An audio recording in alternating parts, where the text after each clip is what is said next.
नमः कृष्णाय नीलाय शितिकण्ठनिभाय च नमः कालाग्निरूपाय कृतान्ताय च वै नमः नमो निर्मांसदेहाय दीर्घश्मश्रुजटाय च नमो विशालनेत्राय शुष्कोदरभयाकृते नमः पुष्कलगात्राय स्थूलरोमेऽर्थवे नमः नमो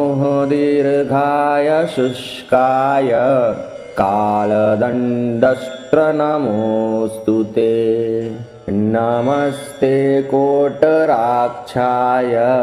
दुनरिक्षयाय वै नमः नमो घोराय रौद्राय भीषणाय कपालिने नमस्ते सर्वभक्षाय बलिमुख नमोऽस्तु ते सूर्यपुत्र नमस्ते अस्तु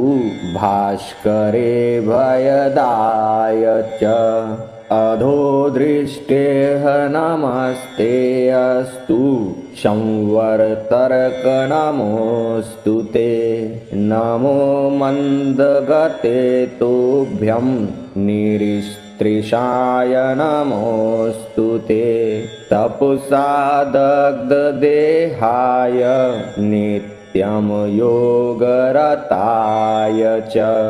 नमो नित्यं क्षुधाताय अतृप्ताय च वै नमः ज्ञानचक्षुर्नमस्ते अस्तु कश्यापत्मजसूनवे तुष्टो ददासि वैराज्यं रुष्टो हरसि तत्क्षणात् देवासुरमनुष्याश्च सिद्धविद्याधरोरगाः त्वया विलोकिताः सर्वे नाशं यान्ति समूलतः प्रसाद कुरु मे सौरे वारदो भव भास्करे एवं स्तुतस्तदा शौरिग्रहराजो महाबलः प्रसन्नो यदि मे सौरे वरं देहि ममेप्सितम् अघप्रभृति पिङ्गाक्ष पीडा देय न कस्यचित् नमः कृष्णाय नीलाय शितिकण्ठनिभाय च नमः कालाग्निरूपाय कृतान्ताय च वै नमः नमो निर्मांसदेहाय दीर्घश्मश्रुजटाय च नमो विशालनेत्राय शुष्कोदरभयाकृते नमः पुष्कलगात्राय स्थूलरोमेऽर्थवे नमः नमो दीर्घाय शुष्काय कालदण्डस्त्रनमोऽस्तु ते नमस्ते कोटराक्षाय दुनरिक्षयाय वै नमः नमो घोराय रौद्राय भीषणाय कपालिने नमस्ते सर्वभक्षाय बलिमुख नमोऽस्तु ते सूर्यपुत्र नमस्ते अस्तु भास्करे भयदाय च अधोदृष्टेः नमस्ते अस्तु संवर्तर्क नमोऽस्तु ते नमो मन्दगते तुभ्यं निरिस्त्रिषाय नमोऽस्तु ते तपसा दग्धदेहाय नित्यं योगरताय च नमो नित्यं क्षुधाताय अतृप्ताय च वै नमः ज्ञानचक्षुर्नमस्ते अस्तु कश्यापत्मजसूनवे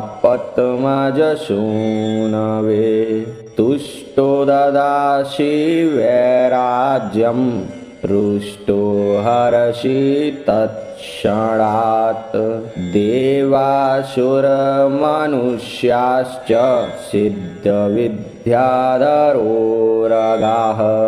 त्वया विलोकिताः सर्वे नाशं यान्ति समूलतः प्रसाद कुरु मे सौरे वारदो भव भास्करे एवं स्तुतस्तदा शौरिग्रहराजो महाबलः प्रसन्नो यदि मे सौरे वरं देहि ममेप्सितम् अघप्रभृति पिङ्गाक्ष पीडा देयन कस्यचित् नमः कृष्णाय नीलाय क्षितिकण्ठनिभाय च नमः कालाग्निरूपाय कृतान्ताय च वै नमः नमो निर्मांसदेहाय दीर्घश्मश्रुजटाय च नमो विशालनेत्राय शुष्कोदरभयाकृते नमः पुष्कलगात्राय स्थूलरोमेऽर्थवे नमः नमो दीर्घाय शुष्काय कालदण्डस्त्रनमोऽस्तु ते नमस्ते कोटराक्षाय दुनरिक्षयाय वै नमः नमो घोराय रौद्राय भीषणाय कपालिने नमस्ते सर्वभक्षाय बलिमुख नमोऽस्तु ते सूर्यपुत्र नमस्ते अस्तु भास्करे भयदाय च अधोदृष्टेः नमस्ते अस्तु संवर्तर्क नमोऽस्तु ते नमो मन्दगते तुभ्यं निरिस्त्रिषाय नमोऽस्तु ते तपसा दग्धदेहाय नित्यं योगरताय च नमो नित्यं क्षुधाताय अतृप्ताय च वै नमः ज्ञानचक्षुर्नमस्ते अस्तु कश्यापत्मजसूनवे तुष्टो ददासि वैराज्यं रुष्टो हरसि तत्क्षणात् देवासुरमनुष्याश्च सिद्धविद्याधरोरगाः त्वया विलोकिताः सर्वे नाशं यान्ति समूलतः प्रसाद कुरु मे सौरे वारदो भव भास्करे एवं स्तुतस्तदा शौरिग्रहराजो महाबलः प्रसन्नो यदि मे सौरे वरं देहि ममेप्सितम् अघप्रभृति पिङ्गाक्ष पीडा देयन कस्यचित् नमः कृष्णाय नीलाय शितिकण्ठनिभाय च नमः कालाग्निरूपाय कृतान्ताय च वै नमः नमो निर्मांसदेहाय दीर्घश्मश्रुजटाय च नमो विशालनेत्राय शुष्कोदरभयाकृते नमः पुष्कलगात्राय स्थूलरोमेऽर्थवे नमः नमो दीर्घाय शुष्काय कालदण्डस्त्रनमोऽस्तु ते नमस्ते कोटराक्षाय दुनरिक्षयाय वै नमः नमो घोराय रौद्राय भीषणाय कपालिने नमस्ते सर्वभक्षाय बलिमुख नमोऽस्तु ते सूर्यपुत्र नमस्ते अस्तु भास्करे भयदाय च अधोदृष्टेः नमस्ते अस्तु संवर्तर्क नमोऽस्तु ते नमो मन्दगते तुभ्यं निरिस्त्रिषाय नमोऽस्तु ते तपसा दग्धदेहाय नित्यं योगरताय च नमो नित्यं क्षुदाताय अतृप्ताय च वै नमः ज्ञानचक्षुर्नमस्ते अस्तु कश्यापत्मजसूनवे तुष्टो ददासि वैराज्यं रुष्टो हरसि तत्क्षणात् देवासुरमनुष्याश्च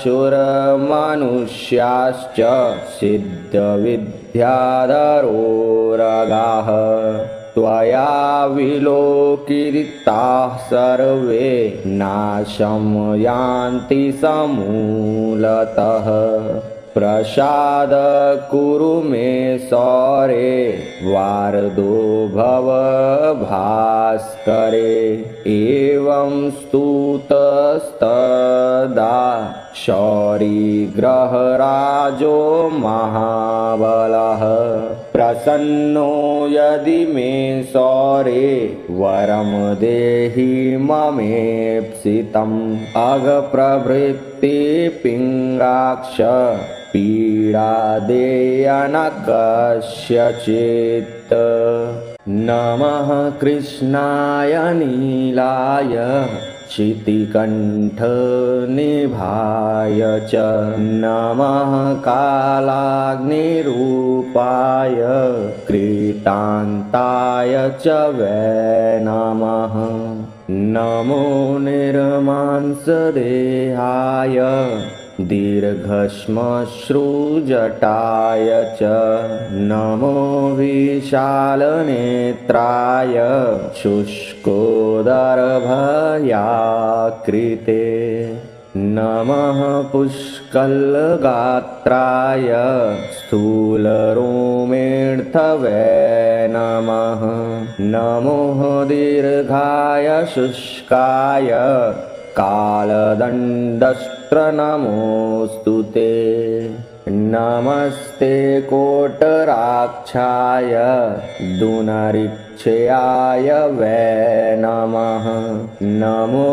घोराय रौद्राय भीषणाय कपालिने नमस्ते सर्वभक्षाय बलिमुख नमोऽस्तु ते सूर्यपुत्र नमस्ते अस्तु भास्करे भयदाय च अधोदृष्टेः नमस्ते अस्तु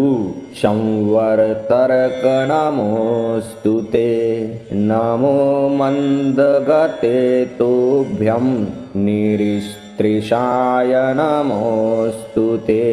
तपसा दग्धदेहाय नित्यं योगरताय च नमो नित्यं क्षुधाताय अतृप्ताय च वै नमः ज्ञानचक्षुर्नमस्ते अस्तु कश्यापत्मजसूनवे तुष्टो ददासि वैराज्यं रुष्टो हरसि तत्क्षणात् देवासुरमनुष्याश्च सिद्धविद्याधरोरगाः त्वया विलोकिताः सर्वे नाशं यान्ति समूलतः प्रसाद कुरु मे सौरे वारदो भव भास्करे एवं स्तुतस्तदा शौरिग्रहराजो महाबलः प्रसन्नो यदि मे सौरे वरं देहि ममेप्सितम् अघप्रभृति पिङ्गाक्ष पीडा देया न कस्यचित् नमः कृष्णाय नीलाय क्षितिकण्ठनिभाय च नमः कालाग्निरूपाय कृतान्ताय च वै नमः नमो निर्मांसदेहाय दीर्घश्मश्रुजटाय च नमो विशालनेत्राय शुष्कोदरभयाकृते नमः पुष्कलगात्राय स्थूलरोमेऽर्थवे नमः नमो दीर्घाय शुष्काय कालदण्डस्त्रनमोऽस्तु ते नमस्ते कोटराक्षाय दुनरिक्षयाय वै नमः नमो घोराय रौद्राय भीषणाय कपालिने नमस्ते सर्वभक्षाय बलिमुख नमोऽस्तु ते सूर्यपुत्र नमस्ते अस्तु भास्करे भयदाय च अधोदृष्टेः नमस्ते अस्तु संवर्तर्क नमोऽस्तु ते नमो मन्दगते तुभ्यं निरस्त्रिशाय नमोऽस्तु ते तपसा दग्धदेहाय नित्यं योगरताय च नमो नित्यं क्षुधाताय अतृप्ताय च वै नमः ज्ञानचक्षुर्नमस्ते अस्तु कश्यापत्मजसूनवे तुष्टो ददासि वैराज्यं रुष्टो हरसि तत्क्षणात् देवासुरमनुष्याश्च सिद्धविद्याधरोरगाः त्वया विलोकिताः सर्वे नाशं यान्ति समूलतः प्रसाद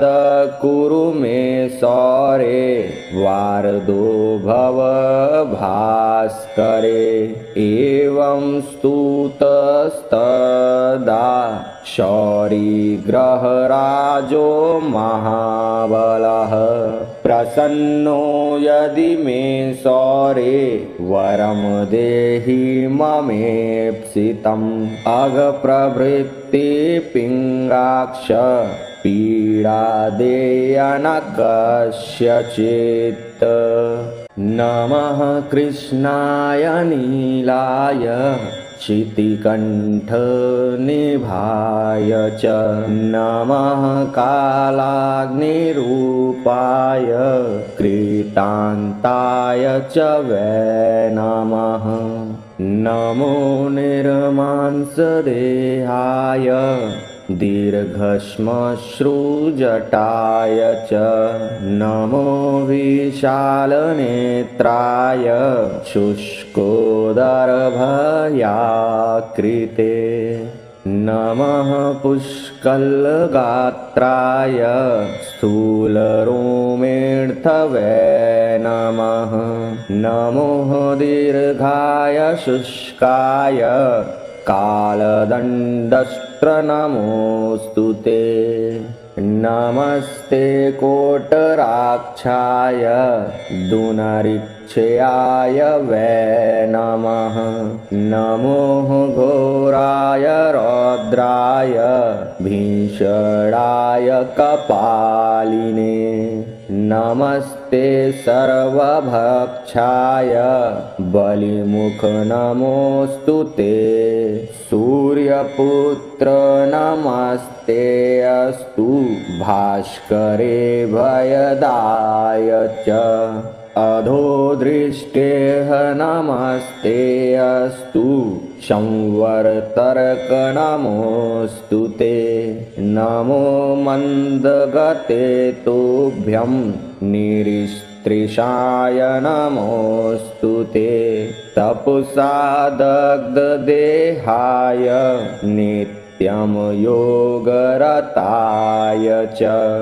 नमो नित्यं क्षुदाताय अतृप्ताय च वै नमः ज्ञानचक्षुर्नमस्ते अस्तु कश्यापत्मजसूनवे तुष्टो ददासि वैराज्यं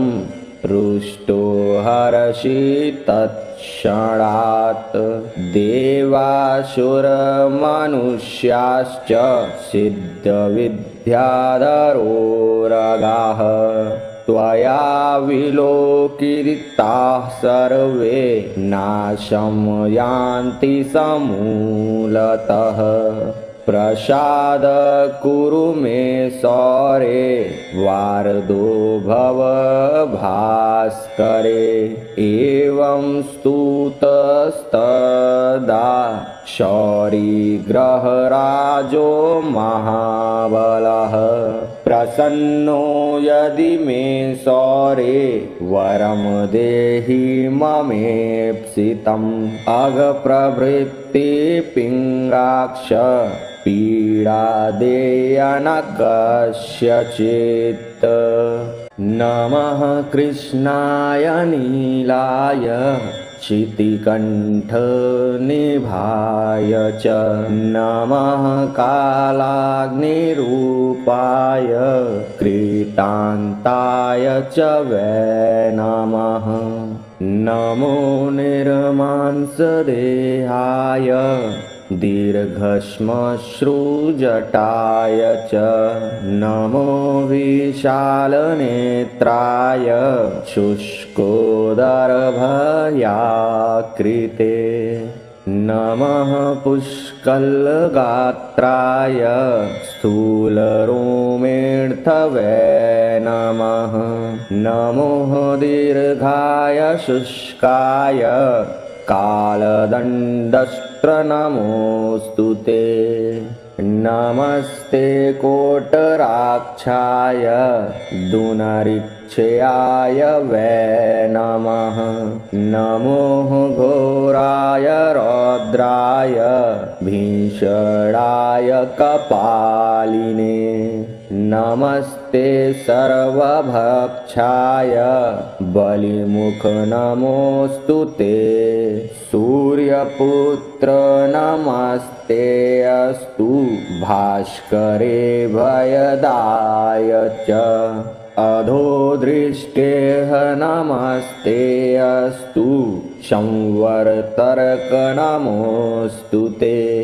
नमो मन्दगते तुभ्यं निरिस्त्रिषाय निस्त्रिषाय नमोऽस्तु ते तपसा दग्धदेहाय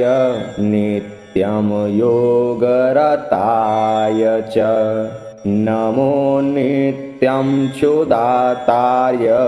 अतृप्ताय च वै नमः ज्ञानचक्षुर्नमस्ते अस्तु कश्यापत्मजसूनवे तुष्टो ददासि वैराज्यं रुष्टो हरसि तत्क्षणात् देवासुरमनुष्याश्च सिद्धविद्याधरोरगाः त्वया विलोकिताः सर्वे नाशं यान्ति समूलतः प्रसाद कुरु मे सौरे वार्दो भव भास्करे एवं स्तुतस्तदा शौरिग्रहराजो महाबलः प्रसन्नो यदि मे सौरे वरं देहि ममेप्सितम् अघप्रभृति पिङ्गाक्ष पीडा देयन कस्यचित्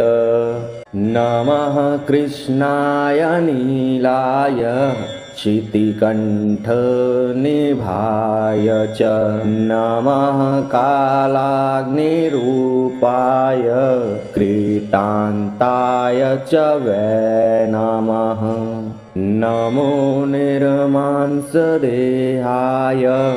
दीर्घश्मश्रुजटाय च नमो विशालनेत्राय शुष्कोदरभयाकृते नमः पुष्कलगात्राय स्थूलरोमेऽर्थवे नमः नमो दीर्घाय शुष्काय कालदण्डस्त्रनमोऽस्तु ते नमस्ते कोटराक्षाय दुनरिक्षयाय वै नमः नमो घोराय रौद्राय भीषणाय कपालिने नमस्ते सर्वभक्षाय बलिमुख नमोऽस्तु ते सूर्यपुत्र नमस्ते अस्तु भास्करे भयदाय च अधोदृष्टेः नमस्ते अस्तु संवर्तर्क नमोऽस्तु ते नमो मन्दगते तुभ्यं निरिस्त्रिषाय नमोऽस्तु ते तपसा दग्धदेहाय नित्यं योगरताय च नमो नित्यं क्षुधाताय अतृप्ताय च वै नमः ज्ञानचक्षुर्नमस्ते अस्तु कश्यापत्मजसूनवे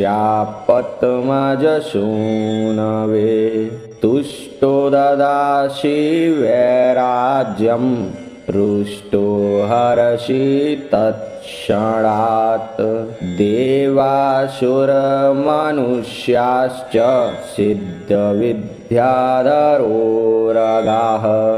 त्वया विलोकिताः सर्वे नाशं यान्ति समूलतः प्रसाद कुरु मे सौरे वार्दो भव भास्करे एवं स्तुतस्तदा शौरिग्रहराजो महाबलः प्रसन्नो यदि मे सौरे वरं देहि ममेप्सितम् अघप्रभृति पिङ्गाक्ष पीडा देयन कस्यचित् नमः कृष्णाय नीलाय शितिकण्ठनिभाय च नमः कालाग्निरूपाय कृतान्ताय च वै नमः नमो निर्मांसदेहाय दीर्घश्मश्रुजटाय च नमो विशालनेत्राय शुष्कोदरभयाकृते नमः पुष्कलगात्राय स्थूलरोमेऽर्थवे नमः नमो दीर्घाय शुष्काय कालदण्डस्त्रनमोऽस्तु ते नमस्ते कोटराक्षाय दुनरिक्षयाय वै नमः नमो घोराय रौद्राय भीषणाय कपालिने नमस्ते सर्वभक्षाय बलिमुख नमोऽस्तु ते सूर्यपुत्र नमस्ते अस्तु भास्करे भयदाय च अधोदृष्टेः नमस्ते अस्तु संवर्तर्क नमोऽस्तु ते नमो मन्दगते तुभ्यं निरिस्त्रिषाय नमोऽस्तु ते तपसा दग्धदेहाय नित्यं योगरताय च नमो नित्यं क्षुदाताय अतृप्ताय च वै नमः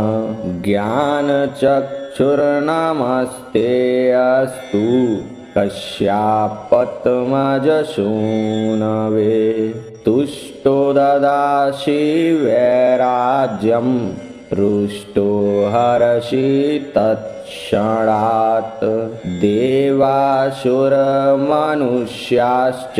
सिद्धविद्याधरोरगाः त्वया विलोकिताः सर्वे नाशं यान्ति समूलतः प्रसाद कुरु मे सौरे वार्धो भव भास्करे एवं स्तुतस्तदा शौरिग्रहराजो महाबलः प्रसन्नो यदि मे सौरे वरं देहि ममेप्सितम् अघप्रभृति पिङ्गाक्ष पीडा देयन कस्यचित् नमः कृष्णाय नीलाय शितिकण्ठनिभाय च नमः कालाग्निरूपाय कृतान्ताय च वै नमः नमो निर्मांसदेहाय दीर्घश्मश्रुजटाय च नमो विशालनेत्राय शुष्कोदरभयाकृते नमः पुष्कलगात्राय स्थूलरोमेऽर्थवे नमः नमो दीर्घाय शुष्काय कालदण्डस्त्रनमोऽस्तु ते नमस्ते कोटराक्षाय दुनरिक्षयाय वै नमः नमो घोराय रौद्राय भीषणाय कपालिने नमस्ते सर्वभक्षाय बलिमुख नमोऽस्तु ते सूर्यपुत्र नमस्ते अस्तु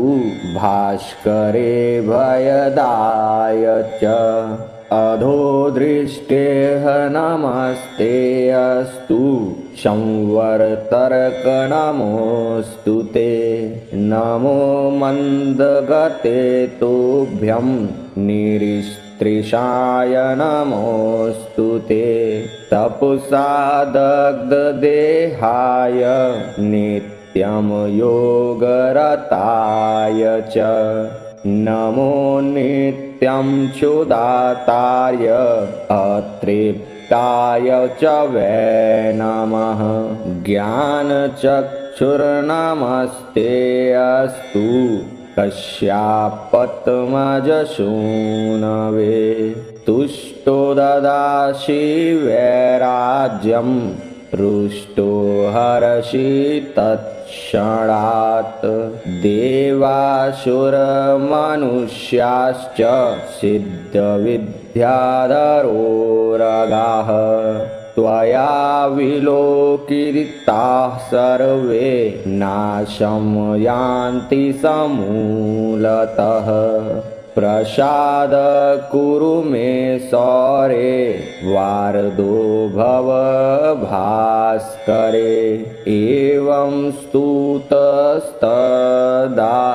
शौरिग्रहराजो महाबलः प्रसन्नो यदि मे सौरे वरं देहि ममेप्सितम् अघप्रभृति पिङ्गाक्ष पीडा देय न कस्यचित्।